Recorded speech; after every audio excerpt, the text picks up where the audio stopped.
In Valorant, I have multiple championships, runners up, and some other stuff. And my favorite player is Mako from DRX. I mean, I'm wearing the DRX jersey. So yeah, Mako is an aggressive controller player, and I follow his playstyle. কারণ আমি same ওয়েতেই same প্যাটার্নে aggressive Omen বা controller প্লেস্টাইলটা follow করতে চাই। So I sort of idolize him. অনেকদিন পরে একটা এমডিএফ পিসি বিল্ড নিয়ে হাজির হয়েছি, আর এই বিল্ডের সকল কম্পোনেন্ট প্রোভাইড করেছে কর্সার বাংলাদেশ, বাট জিপিইউ পাঠাই দিছে একটা RTX 5060, সিপিইউ পাঠাইছে একটা 9800 XT2। I'm Kastim Khan, and in the gamer community I go as by Specs, and my hometown is from Rajshahi, and I'm a Valorant esports athlete. So anyway, যেহেতু এটা একটা কর্সারের MDF build, এখানে আমাদের main focus থাকবে কর্সার কম্পোনেন্টগুলো দেখতে কেমন লাগে, performance কেমন লাগে, ব্লা ব্লা ব্লা। সো আপনাদের সাথে আছে আমি AI Rafi. Welcome to PC builder Bangladesh.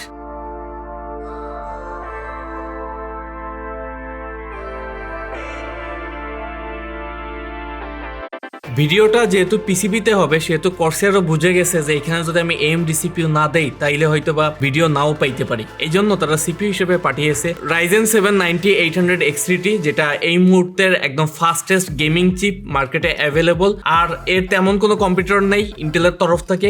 আর এই সিপিইউটার বর্তমান বাজার মূল্য অ্যারাউন্ড কত 56 থেকে 57 হাজার টাকার আশেপাশে। বাট প্রথম যখন রিলিজ হয়েছিল তখন এই প্রসেসরটার প্রাইস ছিল অলমোস্ট 88K এর আশেপাশে। মানে কই 88,000 টাকাতে যারা পারচেস করছেন তাদের এখন হয়তো বা প্রাইস দেখলে বুকের বাঁ পাশে চিনচিন করতে পারে। ইন FPS গেমস প্রত্যেকটা মিলিসেকেন্ড এন্ড ফ্রেমস ম্যাটার করে। So I went all out and I decided to plan a বি rig that can handle any games at highest frames possible. So I chose 9800 X3D and so on because it's a beast of the gaming processor right now. সিপিইউর সাথে আমরা motherboard হিসেবে pair up করছি বর্তমানে জাতীয় সাদা motherboard, অর্থাৎ Gigabyte X870 Aorus Elite Wi-Fi 7, সাথে আবার আইস মানে বরফ সহ। বোর্ডটার বর্তমান বাজার মূল্য 45,000 টাকার আশেপাশে। আর এই 45,000 টাকায় আপনি কি পাচ্ছেন? 16+2+2 অর্থাৎ 20 ফেজের VRM, সাথে 4টা র্যাম স্লট আর 4টা SSD স্লট। 4টা SSD স্লটের মধ্যে 3টা PCI 5.0 আর একটা PCI 4.0। অ্যান্ড যেহেতু আমার প্ল্যান ছিল হচ্ছে mainly not only streaming but also মানে কম্পিটিটিভ গেমিং অ্যান্ড স্টাফ, তো সেই ক্ষেত্রে তো আমার বিভিন্ন অডিও গিয়ার্স হোক বা হচ্ছে হেডফোনস, মাইক্রোফোনস, এরকম গিয়ারের জন্য তো আমার অনেকগুলো হচ্ছে আর কি USB পোর্টস লাগতো। And also it had to be white, completely white. So I chose the Aorus X870 AX Ice full white motherboard and it fit the build perfectly. Primary storage drive বা boot drive হিসেবে আমরা ব্যবহার করছি কর্সারের তরফ থেকে Corsair MP600 Pro XT 2TB NVMe SSD, যেটা আবার PCI 4.0 NVMe SSD, যার বর্তমান বাজার মূল্য অ্যারাউন্ড কত 22 থেকে 23,000 টাকার আশেপাশে। এই SSDটার সাথে আবার এক্সট্রা একটা হিটসিঙ্কও আসে, যেটার লুকস দেখতে বেশ স্টেলথি একটা ভাইব দেয় আর অ্যাগ্রেসিভ একটা হিটসিঙ্কের ডিজাইন। নর্মালি মার্কেটে যে M.2 NVMe হিটসিঙ্কগুলো অ্যাভেলেবল পাওয়া যায় স্পেয়ার আপনার 2500-3000 টাকায়, সেইটার তুলনায় আমার এই Corsair স্টক হিটসিঙ্কটা অনেক ভালোই লাগছে। Well, Valorant scene in Bangladesh, শুধু Valorant না, in esports scene in general, in my opinion, এখনো এটা growing stage আছে, খুব recently recognized হয়েছে and still it has a long way to go. আর এই সিস্টেমে র্যাম হিসেবে আমরা ব্যবহার করছি Corsair Vengeance RGB CL36 16GB এর 6000 mAh এর দুইটা স্টিক। আর এই CL36 16GB এর এক একটা স্টিকের বর্তমান বাজার মূল্য কালোটার দাম 15,000 টাকা, অর্থাৎ সাদাটার দাম অবশ্যই 1,000 টাকা বেশি হবে, অর্থাৎ 16,000 টাকা। অর্থাৎ এই সিস্টেমে আমরা 16GB এর দুইটা স্টিক ব্যবহার করেছি, যেটা ইন টোটাল 32GB, আর আমাদের টোটাল কস্ট পড়ছে 32,000 টাকা, মানে পার জিবি 1,000 টাকা।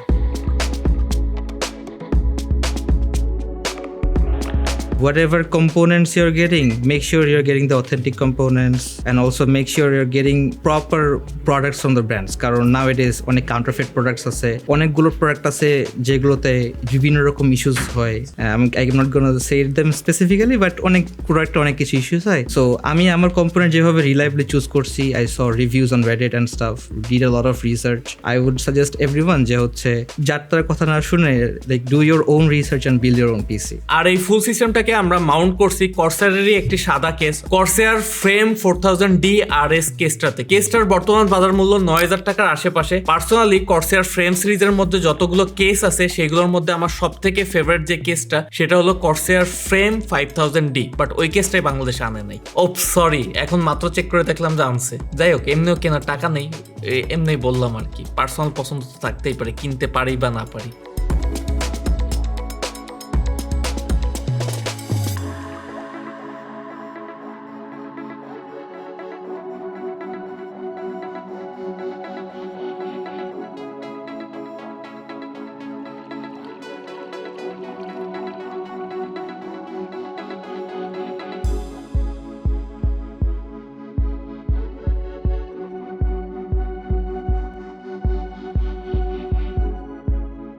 আই ওয়াজ মানে আমার একটা হোয়াইট বিল্ড করতে একটা আলাদা কানেকশন ছিল। ফার্স্ট পার্সোনাল পিসি বিল্ড যখন করিস তখন আমার হচ্ছে কমপ্লিটলি হোয়াইট বিল্ড ছিল, and I used AMD processor and তারপরে হচ্ছে আসুসের মাদারবোর্ড অ্যান্ড স্টাফ। সো আমি যখন হচ্ছে বিল্ড করতে চাচ্ছিলাম আই ওয়ান্টেড এ কেসিং, যে কেসিংটা আমি যেহেতু টেবিলের উপর রাখি ওটার আয়োটা যেন সামনে থাকে। অনেকগুলো অপশন চেক করলাম, মার্কেট স্টাডি করলাম, then I found out Corsair had their casing frame 4000 and it was a full modular casing, so it caught my eye because I could মানে customize it to however I like it. আর এই ফুল সিস্টেমটাকে power up করছে কর্সার RM850E ATX 3.1 80+ gold power supply, যার বর্তমান বাজার মূল্য 14800 টাকা। আর কর্সারের PSU নিয়ে নতুন করে কিছু বলার নাই, বাট স্পেশালি একটা জিনিস অবশ্যই মেনশন করতে হয়, এই প্রাইস সেগমেন্টে যতগুলো ATX 3.1 পিএসইউ আছে সেগুলোর মধ্যে সর্বপ্রথম NZDP ব্রেডেড কেবল আনছিল, দেন কর্সারও এখন ব্রেডেড কেবল দিচ্ছে। সো ব্রেডেড কেবল দেখতে যেমন সুন্দর, একই সাথে আপনার বিল্ড করার এক্সপিরিয়েন্সটাও অনেক স্মুথ করে দেয়।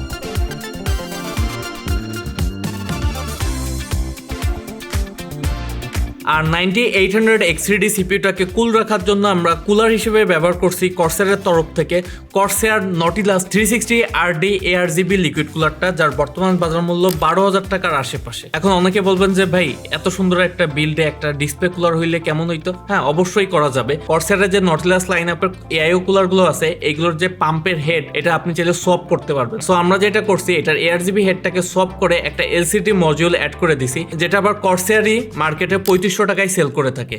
শিওর 3500 টাকা? মানে ভাই সিরিয়াসলি কর্সারের একটা এলসিডি কিটের দাম মাত্র 3500 টাকা?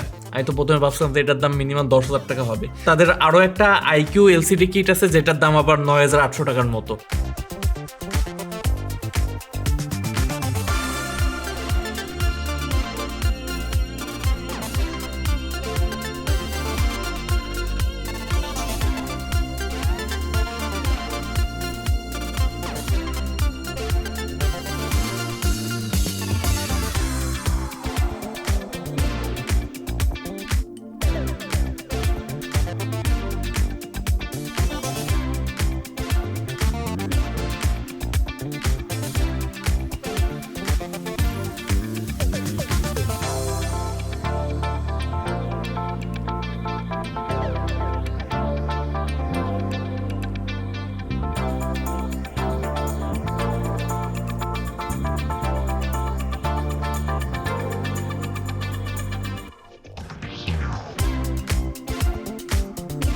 The last piece of puzzle বা এই বিল্ডের সবচাইতে বড় হতাশা অর্থাৎ জিপিইউ হিসেবে আমরা ব্যবহার করছি কর্সার GeForce RTX 5060 Eagle OC। এটা একটা ডুয়েল ফ্যান কার্ড, সাথে আবার X8 স্লট। গিগাবাইটের এই জিপিইউটার বর্তমান বাজার মূল্য 49,900 টাকার আশেপাশে। নেক্সট প্ল্যান হচ্ছে, এখন আমি তো হচ্ছে আমার পিসিতে আগে ঠিকমতো স্ট্রিম করতে পারতাম না, কজ অনেক ল্যাগস হতো অ্যান্ড স্টাফ হতো। সো নাওএডেজ আমি এখন একটু প্রোঅ্যাক্টিভলি স্ট্রিম করব। আমি হচ্ছে স্ট্রিমিং গিয়ার্সও নিছি যেন হচ্ছে কোয়ালিটিটা ইমপ্রুভ করতে পারি, and also video quality, audio quality থেকে তো also the main games play যেটা সেটার কোয়ালিটিটা বেটার হতে হবে, because frame drops will affect যদি আমি স্ট্রিম করি। সেই জন্য হচ্ছে I am going all out. I am not only gonna be playing but also স্ট্রিমও করবো game plays, not only Valorant Valorant বা হচ্ছে FPS গেমস, বাট সামটাইমস ফানের জন্য ডিফারেন্ট গেমসও ট্রাই করে দেখতে পারবো। দ্যাটস মাই প্ল্যান আর কি, at least for now. So এই ছিল মোটামুটি আমাদের Corsair থিম পিসি বিল্ড। আপনি যদি এই প্রোডাক্টগুলোর প্রাইস মার্কেটে ইন্ডিভিজুয়ালি ক্যালকুলেশন করেন তাইলে টোটাল কস্ট দাঁড়ায় 2,40,000 থেকে 2,42,000 টাকার আশেপাশে। বাট যেহেতু এটা কোনো পিসি বিল্ড গাইড না, সেহেতু এই সিপিইউ আর এই জিপি কম্বিনেশনের পিসি বিল্ডটা না করার জন্য রেকমেন্ডেড থাকবে। বাট কারোর ইচ্ছা যদি হয় যে ভাই আমার এমন একটা সিস্টেমই দরকার, তাইলে চাইলে পারচেস করতে পারেন অ্যাট ইউর ওন রিস্ক। চলুন এবার কিছু বিরল দেখে আসি যে অ্যাকচুয়ালি Corsair-এর কম্পোনেন্টগুলো আপনার পিসি কেসে থাকলে বা আপনার ডেস্কে থাকলে ঠিক কেমন দেখাবে।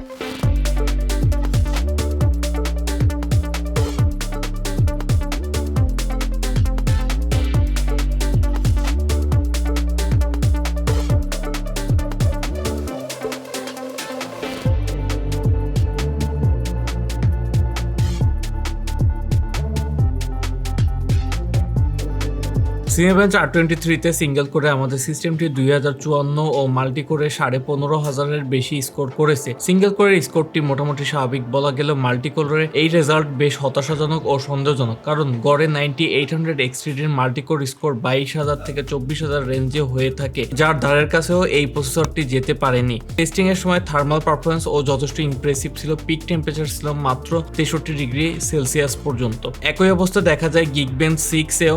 সিঙ্গেল করে 3244 ও মাল্টি করে আমাদের সিস্টেম স্কোর করে এসেছে 15,737। এখানেও সিঙ্গেল কোর স্কোরটি মোটামুটি নর্মাল হলেও মাল্টি কোর স্কোর 12,000-এরও কম, যা Geekbench 6-এ সাধারণত 9800 XTD রেগুলার স্কোরের রিফ্লেক্ট করে না। তবে জিপিউর স্কোর ভালো এসেছে। ব্লেন্ডার সিপিইউ স্কোর এসেছে 234 ও জিপিইউ স্কোর এসেছে 3726। ক্রিস্টাল ডিস্ক টেস্টে এসএসডি রিড রাইট স্পিড ছিল 6995 এবং রাইট ছিল 6675 Mbps। Geekbench AI single precision score এসেছে 21,571, হাফ প্রিসিশন স্কোর এসেছে 41,311 এবং কোয়ান্টাইজড স্কোর এসেছে 16,421।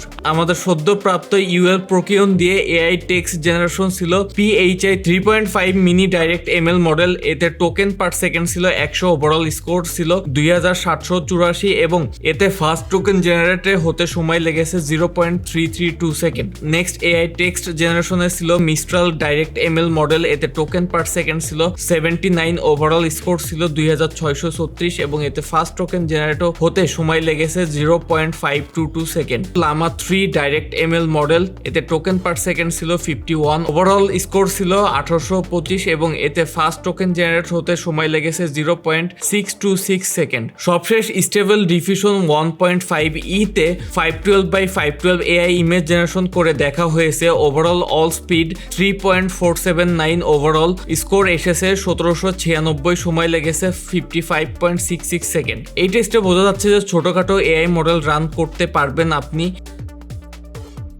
প্রথমে শুরু করা যাক Cyberpunk 2077 দিয়ে। 1080p-তে হাই গ্রাফিক্সের সাথে কোনো প্রকার আপস্কেলিং ছাড়া লো রে ট্রেসিংয়ে আমরা এভারেজে 118 FPS পেয়েছি, এমনকি মিনিমাম স্কোরেও 100 এর নিচে নামেনি। যথেষ্ট impressive score. Red Dead Redemption 2-তেও কোনো প্রকার আপস্কেলিং ছাড়াই 1080p-তে আমরা 111 এভারেজে FPS পেয়েছি। এই অলমোস্ট সেমি ফ্ল্যাগশিপ সিস্টেমে মিনিমাম ফ্রেম রেট ছিল 68। জনপ্রিয় racing AAA title Forza Horizon 5-এও 200 FPS এর বাটার স্মুথ এক্সপিরিয়েন্স দিয়েছে 9800 XTD ও RTX 5060 এর combo. Marvel rivals sports title হলেও বেশ হেভি একটি টাইটেল। লো সেটিংস স্কোর এসেছে এভারেজ 185, মিনিমাম 132। তবে সেটআপটি আরো কেরামতি দেখিয়ে দিয়েছে আজকের টেস্টের শেষ গেম ভ্যালোরেন্টে। এভারেজ 1080p লোতে 888 FPS আর ম্যাক্সিমাম 997 FPS। আজ এই পর্যন্তই। আর সামনে আসছে 31শে ডিসেম্বর, নো ফায়ারওয়ার্ক। ভাই এক কথায় কোনো রকম ফানুস ওড়াবেন না, কোনো রকম পটকা বাজি ফোটাবেন না। আল্লাহ হাফেজ।